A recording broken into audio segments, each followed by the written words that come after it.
ఒకప్పుడు గంజాయి సాగుకు నిలయమైన మన్యం ప్రాంతం ఇప్పుడు దాన్ని పూర్తిగా పక్కన పెట్టి వ్యవసాయం వైపు అడుగులు వేయడం చాలా సంతోషించదగ్గ పరిణామమని మంత్రులు అనిత, సంధ్యారాణి అన్నారు. అల్లూరు జిల్లా పాడేరు మండలం మారుమూల కొండ గ్రామం సప్పిపుట్టులో పర్యటించిన మంత్రులు స్థానిక గిరిజనులతో మమేకమయ్యారు. Eagle team IG IK Ravikrishna ఆధ్వర్యంలో ఉద్యానవన మొక్కలు పంపిణీ చేశారు. అంతకుముందు థింసా నృత్యంతో గిరిజనులు మంత్రులకు స్వాగతం పలికారు. భవిష్యత్తులోనూ గిరిజనులకు అండగా ఉంటామని మంత్రులు స్పష్టం చేశారు.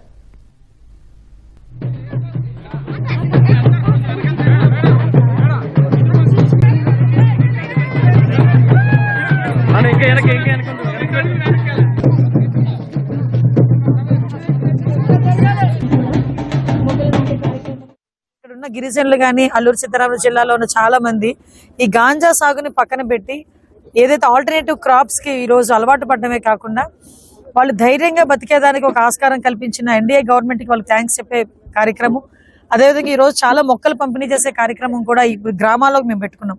ఇప్పటి వరకు ఏంటంటే వాళ్ళందరినీ కూడా కిందకి పిలిచి వాళ్ళందరికీ కూడా డిస్ట్రిబ్యూట్ చేసే పరిస్థితులు ఉండేవి. కానీ ఈ రోజు కావాలని ఇక్కడ గ్రామానికి రావడం జరిగింది. ఈ గ్రామంలో వాళ్ళ స్థితిగతులు అన్ని తెలుసుకోవడం జరిగింది. వాళ్ళు కూడా చాలా హ్యాపీగా ముందుకు వచ్చి మేము గాంజా సాగు మానేసాము, ఈ రోజు మాకు గవర్నమెంట్ ఇస్తున్న ఈ మొక్కలన్నిటితోని కూడా మాకు జీవనోపాధి చాలా బాగుంది అని చెప్పి వాళ్ళు కూడా మాట్లాడడం జరిగింది.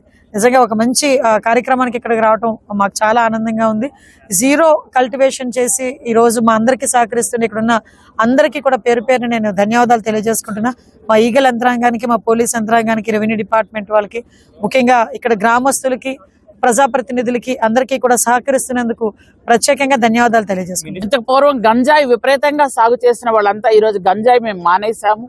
నేను కాఫీ, పెప్పర్, పసుపు ఇలాంటివన్నీ కూడా సాగు చేసుకుంటున్నాం అనే వాళ్ళు ఎంతో సంతోషంగా చెప్తున్నారు. ఈరోజు అవకాడో మొక్కల్ని మేము ఫ్రీగా ఇస్తే వాళ్ళు ఎంత సంతోషంగా, ఈ మొక్క బయట కొంటే 250 రూపాయలమ్మ మీరు మాకు ఫ్రీగా ఇస్తున్నారని వాళ్ళు ఎంతో సంతోషంగా చెప్తున్నారు.